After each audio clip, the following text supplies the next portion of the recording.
Әйелдер қауымы бетпен бірге дене бітімінің және аяқ-қол терісінің де мінсіз болғанын қалайды. Алайда жаз айларында көптеген адамдардың өкшесі жарылып мазасы қашады. Мұндай өкшемен өзіңізді еркін ұстап жүре алмайсыз. Ендеше өкшеңіздің жұмсақ әрі тегіс болуы үшін аяқ күтіміне аздап уақыт бөлгеніңіз дұрыс.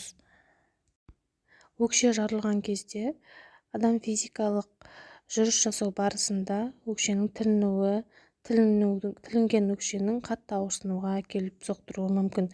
Ол үшін өкше жарылуының пайда болу себептерін анықтап алуымыз керек.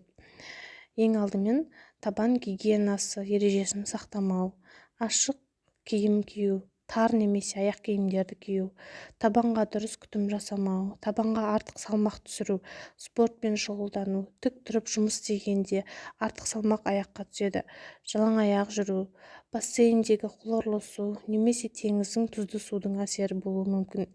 Табан гиперкератозы мен терінің құрғақтығы, зат алмасу процесінің бұзылуы мен гормондардың дисбалансы, витаминнің жетіспеушілігі, асқазан ішек жолдары мен тері аурулары, және де суды көп ішетін адамдарда организмге су жетіспеген жағдайда өкшенің жарылуы пайда болуы мүмкін. Өкшенің жарылуын екі түрге бөліп қарастыруға болады. Қысы-жазы жарылып жүретін өкше ағзаға дәрумендердің жетіспеушілігін білдіруі мүмкін. Сондай-ақ ол асқазан ауруынан да хабар береді. Қант диабеті кезінде де өкшенің қысы-жазы жарылуы болуы мүмкін. Жылы суға жуып, тиісті ем-дом жасағанда жазылмайтын болса, онда міндетті түрде дәрігердің тексеруінен өткен абзал. Егер өкшеге жеткілікті күтім жасалса, тек жаздың күні өкше ашық жүргендіктен құрғап кету себебінен жарылады. Өкшенің жарылуы көп жағдайда суды аз ішетін адамдарда кездеседі. Адам күніне орта есеппен 2-2,5 литр су ішуі тиіс деп қарастыратын болсақ, мұндай тәртіпті қадағалап жүретін жандар аз. Ағза сусызданғандықтан әрине адамның терісі құрғайды. Оның ішінде өкшеге де қатысты. Негізі күннің ыстық сәулесі қызуын жерге сіңіреді, ал ол қызуды алдымен сезетін аяқтарымыз.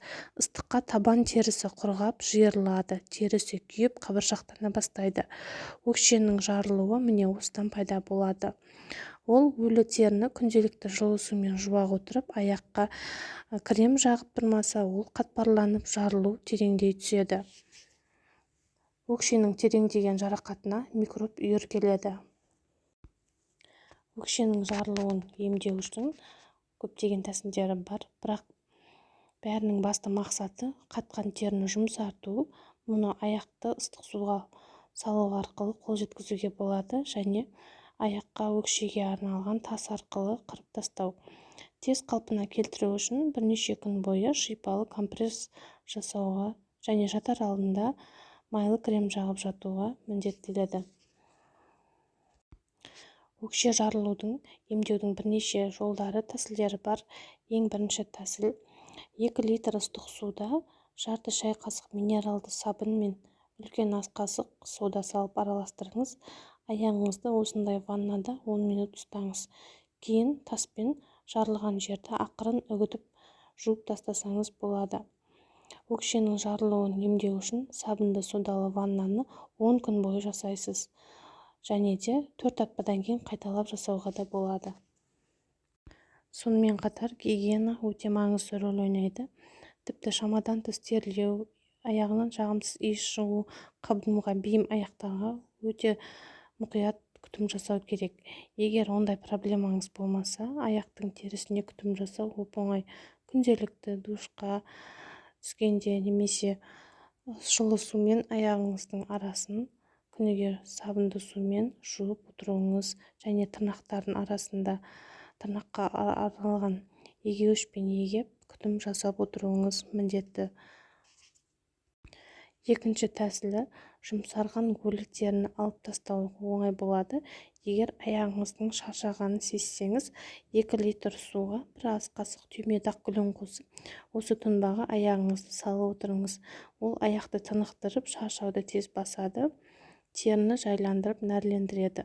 Осыдан кейін өкшедегі башпай ұштарындағы жансыз теріні арнайы құралмен алып тастап, майлы крем жағу керек.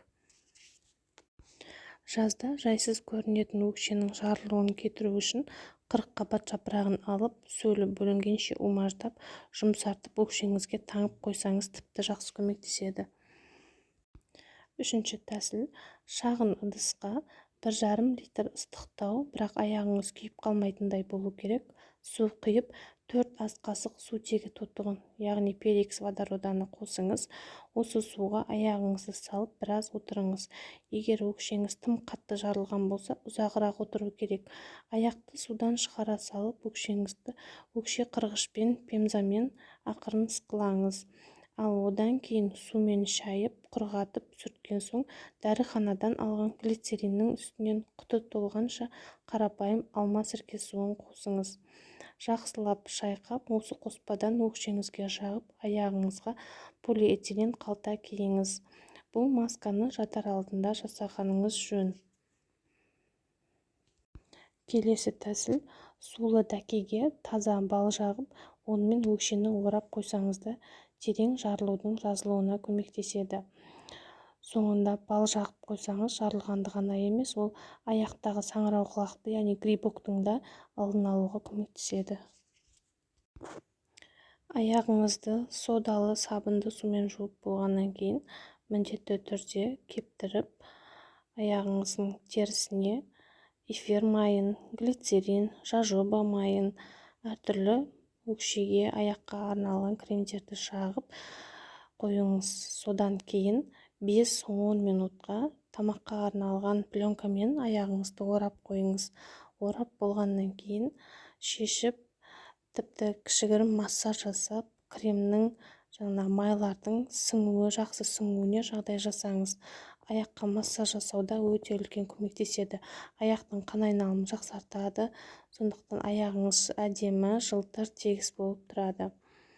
Егер ақпарат сіздерге пайдалы болса, комментарий жазып, лайк басып, каналға тіркеліп кетіңіз.